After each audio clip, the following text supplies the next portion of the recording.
Our campus must be dry. What's up, everyone, and welcome back into another episode of the Dry Campus Podcast. This is episode 20. We're really making progress here. I'm your host, Sai Balabadra Petruni, here with my co-host Ethan Dillman, and today we will be discussing Indiana's victory over Nebraska this past Sunday, where we came out to a big lead, and then Nebraska almost came back, and things started to look a little bit scary. You know, you had that feeling of, could we finally get an IU basketball game that's kind of a no-stress kind of game? But this team does not disappoint. It always has to stress out their fans and give us anxiety, and that's exactly what happened. But we were able to pull out with the win. Trace Jackson-Davis with 15 points, 11 rebounds. Rob Finney led in scoring with 18 points, and Al Durham followed behind with 17 points. But Ethan, talk to me. What was the story of this game for the Hoosiers? This was a story of a team that I think just hit too many threes early on, and it was a little bit of fool's gold. I think with a team like this that doesn't hit a lot of threes, you know, and throughout the whole season, and then automatically, you know, they start hitting a lot of threes, I think they almost get a little bit too overconfident. And then we went away from our game, right? We went away from going inside. We went away from what usually works for us. And so with that being said, we allowed Nebraska to get into the game because we weren't playing good defense either. I think Nebraska was pretty much getting their ways, but also we stopped going inside. Trace wasn't touching the ball nearly as much, and when he did, it was on the perimeter.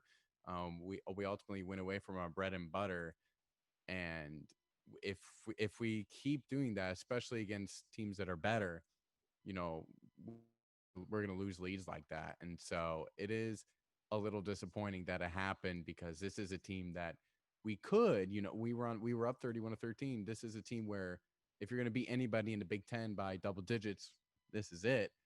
And we still failed to deal so. So that's a little bit concerning going into the future here. Yeah, I think you hit the nail on the head. This was a game where we just got too comfortable. And, you know, to tell you the truth, Ethan, it wasn't like we got our lead by playing our brand of basketball. You know, it wasn't like we were, you know, getting stops, getting inside, getting buckets, and then building that lead. We just got hot. We hit a lot of threes. And even in that first half, when we had a big lead, it wasn't like we were guarding that well either. Nebraska was, you know, able to score, and then that really showed when we weren't able to score in the second half. But the thing that was concerning to me was the defense.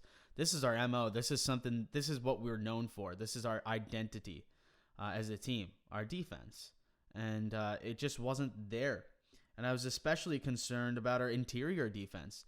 You know, sure, Nebraska was hitting a lot of threes, and sometimes that'll happen. Sometimes we're just really unlucky when it comes to opposing teams just being able to shoot threes at the most inopportune times. But what was concerning for me was their ability to just drive to the hole at will. It kind of seemed like whenever they wanted to, they could just drive to the basket and get an easy bucket. I think one of the reasons that was the case was, you know, Nebraska doesn't have a ton of size, so they space their guys out a lot, and that leaves a lot of empty space in the paint that they can drive through. So guys like Trace and Race aren't, you know, there, to be able to stop them. But you got to have help defense either way. You can't just let a guy drive to the basket. So that was really concerning, and they did shoot a lot of threes, and we weren't able to match that offense in the second half. We weren't doing what we were supposed to be doing, and they went on a big run and got the lead. And once we started to kind of wake up, you could kind of tell if we're doing what we're supposed to do, this should have never happened. We got the ball inside, and Trey started doing his thing towards the end. The other thing that we really struggled at was free throw shooting in this game. We weren't shooting the free throws very well. Probably that's something that we've done pretty well for the most part this season, but we were only 60% from the free throw line today. So that's a little concerning as well. They obviously, Teddy Allen for Nebraska got hot. He put up 21 points, but still, it was the defense for me that was more concerning because offensively, honestly, we had one of our better games. Yeah, overall, we were actually hitting our shots. Going to the defense, they were able to get inside way more than teams usually are able to against us. I started noticing a bit of a trend, and I know Rob has been playing better as of late, but they seem to be trying to attack Rob too whenever whoever Rob was guarding, that was the person that tended to drive and take it to the hoop. And so I think they definitely saw some mismatches there, and they successfully exploited them. But I will say, give this team credit for responding the way they did, because they could have easily come in and they could have easily just folded. They could have. Nebraska was up, I think, 4 points at one point, and I think Archie did call a timeout, and they responded to that timeout. That Anthony Leal 3 was huge. We were down 66-69, and Leal hits a 3 to tie the game, and that kind of I don't think we were not, after that point, we never we never were losing in that game. We were either tied or had the lead, and so that was a key shot by him to stop the momentum and to give us and to give us the opportunity to win. And then another key play I thought was Jerome Hunter misses a 3, right? But then he follows his rebound, which he hasn't really been doing that all season, but he did it this time, got his own rebound, got the bucket. That was massive as well. But yeah, the free throw shooting was a bit off. Usually Trace was good, but what did he finish? 9 of 14. I mean, the key stat there is 14 free throws Trace shot. Trace, and I'll let you talk more about Trace if you want. I don't think he had that good of a game. It was a very quiet 15 and 11.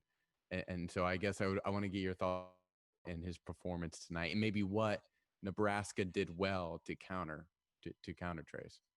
Yeah, and I don't think it was a game where we certainly needed, a huge Trace game, if you know what I'm saying. Like, if against Wisconsin, we needed Trace to have the type of game that he did. Trace is one of those players where he's not going to be as aggressive early on. He's going to be aggressive when we're down a couple, down a few points or down 6 or 7 points, and we need buckets fast, or we're on an offensive stretch where we're not scoring. He's those type of guy who's going to take over in those situations, but he didn't really need to, because our guards were playing really well today on Sunday. Rob and Al had, collectively 35 points. I mean, I'm surprised Rob had 18 points. At the start of that game, he looked unconscious. It was nothing like I've ever seen before. So that was really surprising for me. The other thing with Trace was, it seemed like every time he got the ball, they were fouling him. So it wasn't like he could even, get shots off, because it was like he got it and he, kind of makes a post move and immediately he's fouled. So, that's a reason to kind of be more aggressive, in my opinion. But with the way our guards were playing and the rest of our guys were playing, it didn't really need to be a huge Trace game. I agree with you. I think Jerome Hunter has really stepped up in the last couple games, and he's playing quality minutes, offensively and defensively, because he's a guy on the floor that you trust at the end of games to get help get stops. So he's been really good, and that's all you need from him. 9 points he scored in this game. You don't need more than that from Jerome Hunter. Hit a couple threes, make a big rebound type of play. And it showed because for once we won the offensive rebounding battle in this game. It was, I believe, 12-5. And we offensively rebounded well in this game, and that's key. When we're able to do that, we're going to have a lot of success. So overall, offensively, solid game. It's concerning when you can't put it all together. It seems like in the games where we have great offensive performances, our defense suffers, and vice versa. Penn State game had a lot of offense. Defense wasn't there all that much. Wisconsin game, obviously it's tough to score in the Wisconsin game, but couldn't really score, but our defense was playing lights out. And it's the key to be able to kind of combine these two things together. That's the reason why every single Big Ten game that we play seems to go down to the wire. And once we are able to kind of put good offense with good defense and put those two things together, maybe we can have some more comfortable wins. And I would really love a comfortable win. I would like it. I don't think we're going to get it, though. I think every single game from here on out is going to be a grinder. I do want to mention, though, going back to that Wisconsin game, it was interesting to see how the guys on the floor for overtime were Leal and Hunter, and then you had Trace, Rob, and Al. And I thought it was interesting that Archie had Leal and Hunter. They've been playing much more as of late, and I'm glad for Leal because he's a guy I think that needs to experience that. And I also think he's a guy that can get really good. He's got a really nice shot, and I know he went 1 of 4 during this Nebraska game, but that 1 3-pointer was huge. He hit a lot of other nice threes against Wisconsin too. So I'm excited to see how he grows here going into the future. It's also funny, Nebraska had also one guy that went off. It was Mayan, or M-A-Y-E, and Mayan. He, of course, was like 5 of 6 at one point from 3. He seemed to couldn't miss. But, ultimately, we did get the job done. And that's the most important thing right now. As we kind of move forward here to the Purdue game, a game that I know I've already texted you this, but I truly believe that this is the most important game in the Archie era, or not the most important game necessarily in the Archie era, but the most important game for Archie in the Archie era, where it's a game that he's going up against his rival who he hasn't beaten yet. I believe he's 0-5 against them. This is an instance where Archie finally needs to get the job done and beat Purdue. And this is the year to do it. Purdue's not that great. They're 3-3 in the Big Ten, just like us. They have the same record as us, coming off a win against Michigan State. But, as I kind of look forward to this next game against Purdue, the big glaring thing is Archie hasn't beaten Purdue yet. And, hopefully that can change here this Thursday.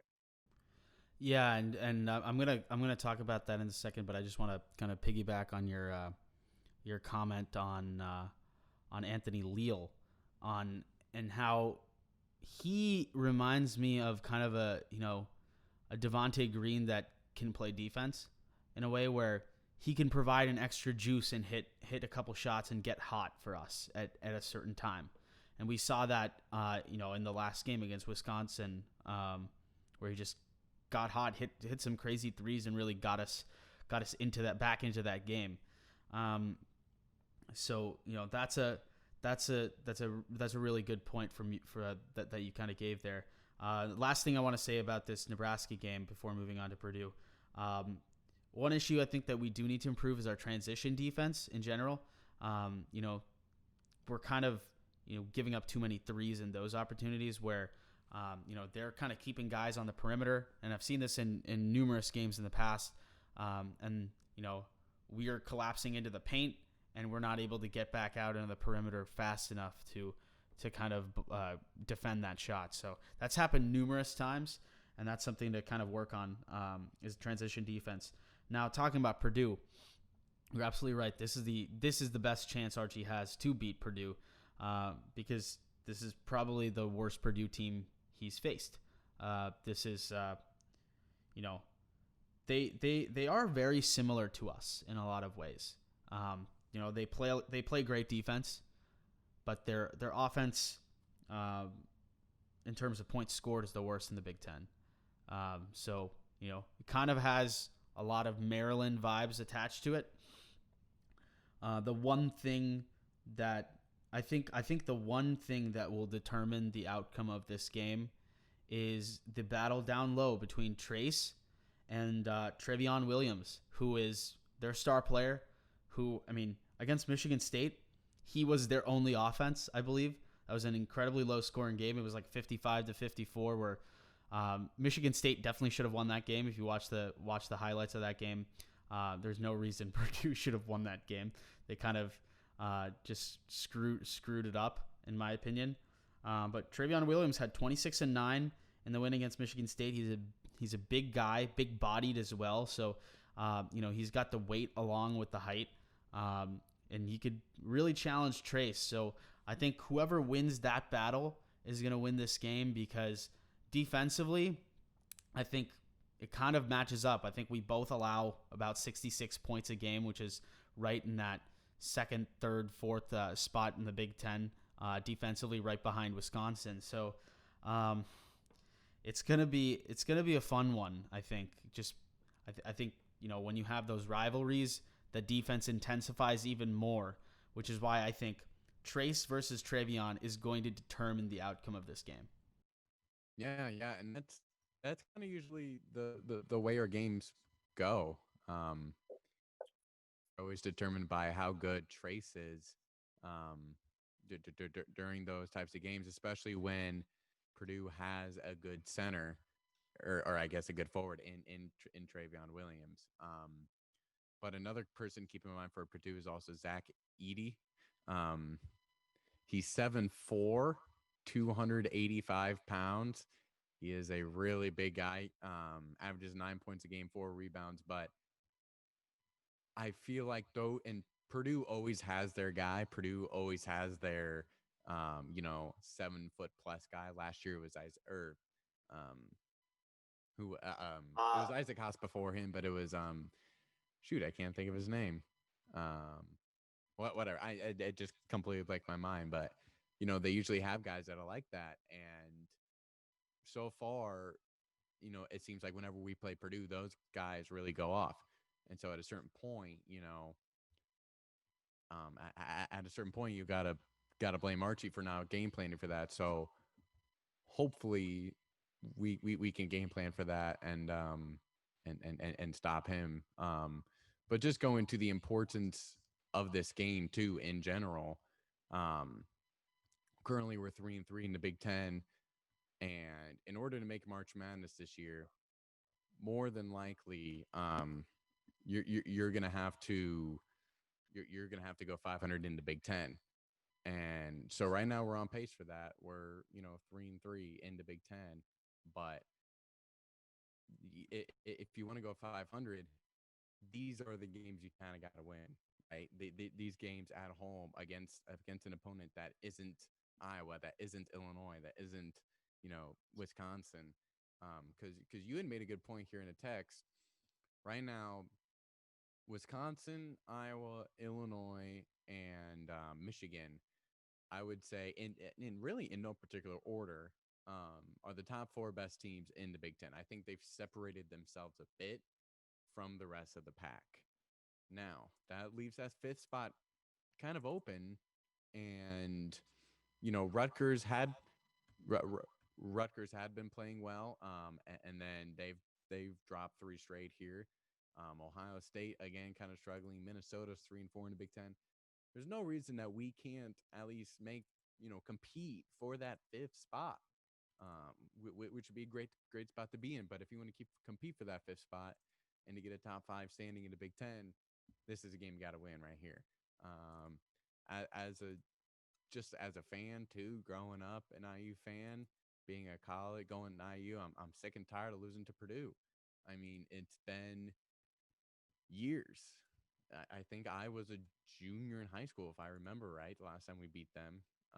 And it's a little bit embarrassing when to play that we tend to play that big brother mentality, and they've been kicking our butts here as of late. So I'm just trying to be as blunt as I can. I'm kind of tired of losing to Purdue, and hopefully that can change here. But we got to learn from our mistakes, especially from that Nebraska game.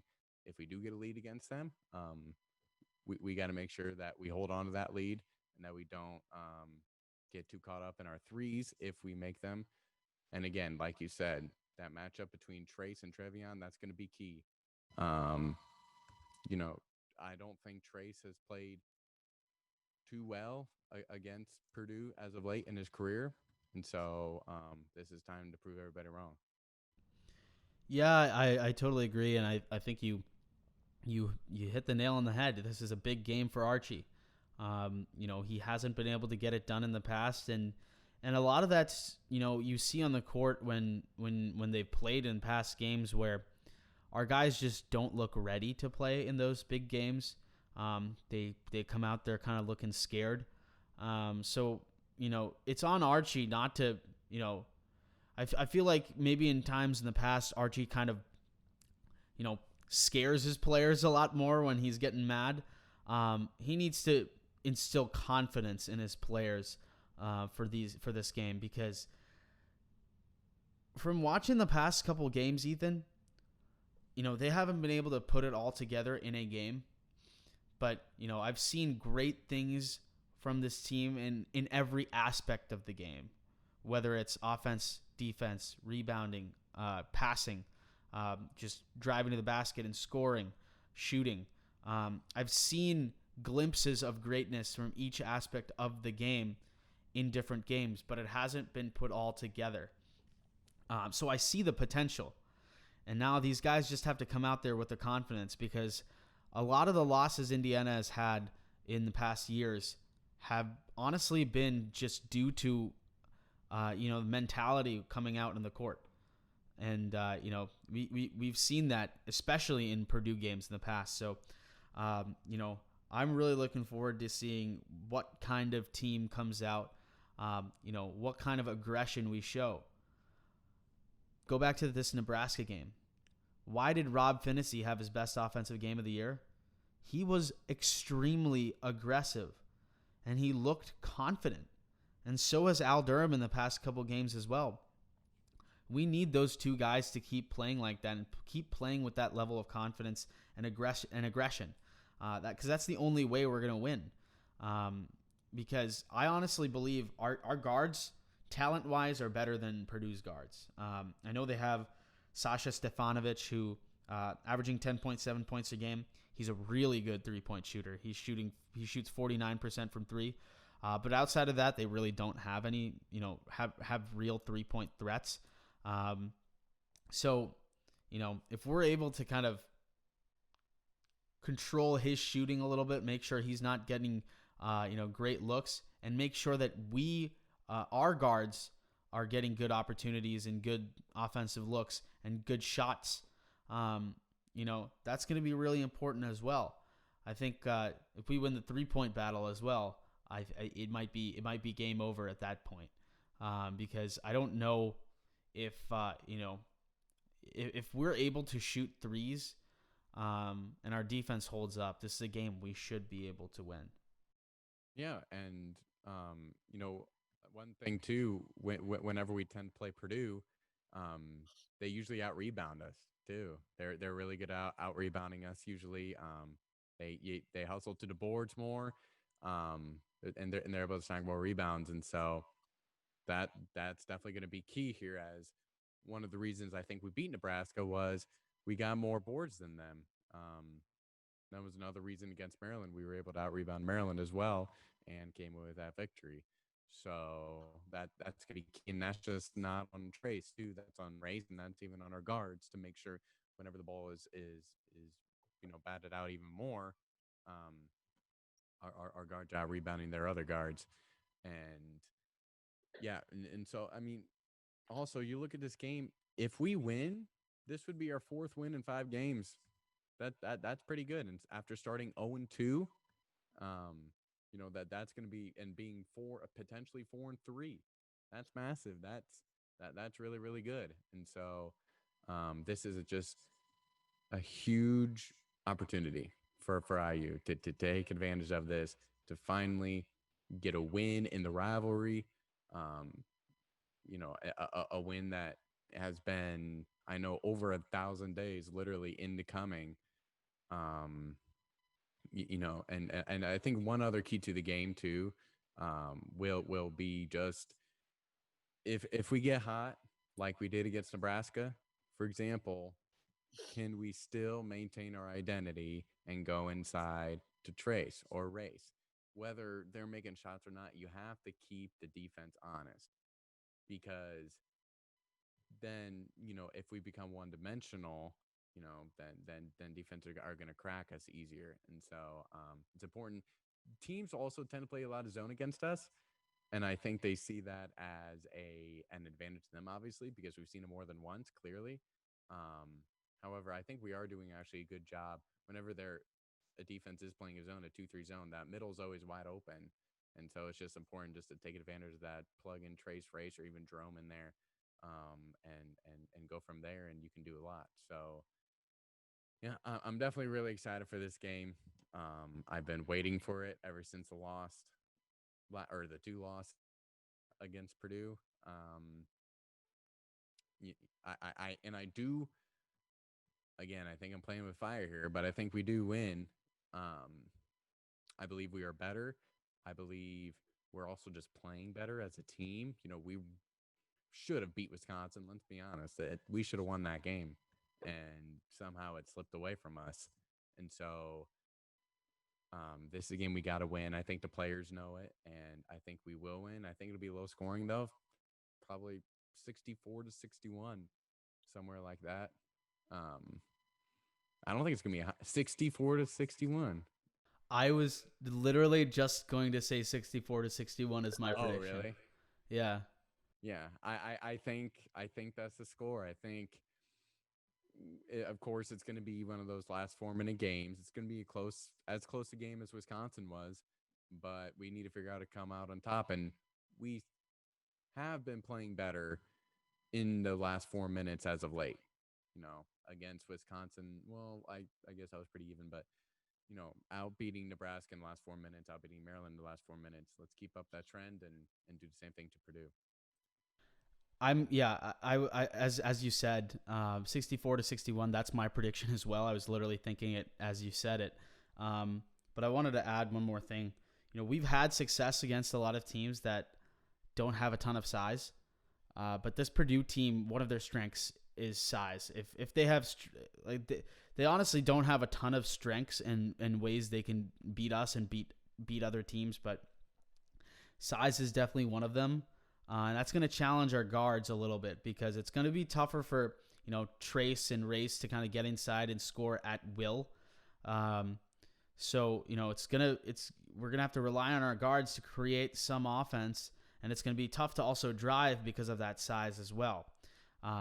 So a lot of ball movement is key, making sure we're creating space and creating good opportunities. And moving the ball, and we've done a good job of that in the past few games. I'm just excited, man, because look, I mean, even beyond this game, when you're thinking about the future of the season, at a certain point, maybe a few games later, Armand's going to come back, and with the way Rob and Al have been playing the past few games, that's really exciting to kind of pair Armand back in with that with those. In that group of guards, and with the kind of the elevated play of a couple guys off our bench, whether it's Jerome Hunter, Anthony Leal. Galloway's kind of struggled a little bit the past couple games, but that's just growing pains as a freshman. But I'm feeling a lot better about this team than I did maybe 10 days ago. So I think if we lose this game against Purdue, that'll all change completely, and my feelings will go down the gutter, and you will see Hoodie Sai in the next episode. But I think this is a game we win. I think it's close, obviously, and it's a low scoring game. But I think I just strongly believe that we are better offensively, and it's not that close. If we're playing our brand of basketball, we could really dominate offensively. But it's really just again, as I said, Ethan, combining the offense with the defense and having a complete game, something that we haven't done yet, and hopefully we will be able to do in the biggest rivalry that we have. Yeah, I definitely get pretty mad for these Purdue games. I definitely get pretty heated just because I want to win bad. These are rivalry games. These are games that you want to win, and so I really want to win this one, and I think we do. I think we're ready. Yeah, I guess I really have nothing else to say. I think we just kind of hit everything. Let's go Hoosiers and let's beat the Boilermakers. Yeah. Yeah, and we're really excited for this one. This one's going to be on Thursday at 7 p.m., I believe, on Fox Sports 1. We will be live tweeting this game at PodDry. You can follow us on Instagram to kind of know, or Twitter. You'll know when we kind of release our podcast and all the information you need to know. Our Instagram is at Dry Campus Pod. Please subscribe to our YouTube channel, Dry Campus. Yeah, Ethan and I are really excited for this Purdue game. This is a huge rivalry game that, we really just get amped for. So hopefully we can pick up our first win against the Boilermakers, especially it's a home game. So even more important, it gets embarrassing when we lose at home to Purdue, and even more frustrating. So hopefully we can take care of business and provide our fans with some more juice. And this team can really just head in the right direction, before these gauntlet of games. I do want to say one more thing. I think this game too, the fact that we haven't beaten Purdue, in the Archie era, I would say just beating Purdue would also just give us so much more confidence. I think just as a team and feeling like we finally got that monkey off of our back, and now we can play a little bit more loose because that's hanging over, I would say, less so the players' heads and more so Archie's head.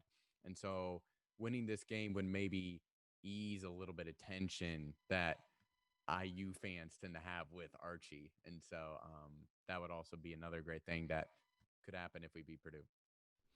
Absolutely. And hopefully it happens. Go Hoosiers. We will, as we said, we will be watching this game closely. And if you guys have anything that you want us to talk about in the future, or things that, you see in the game that interest you and maybe you want to talk to us about, just, hit our DMs up and, add us on Twitter or Instagram and just reach out. Don't be afraid to do that. We are super excited about this Purdue game, and, hopefully you guys are too. Thank you guys so much for tuning in to another episode of Dry Campus, episode 20. Heading into the 20s, this is really exciting. So, thank you guys so much, and we'll see you guys next time. Our campus must be dry.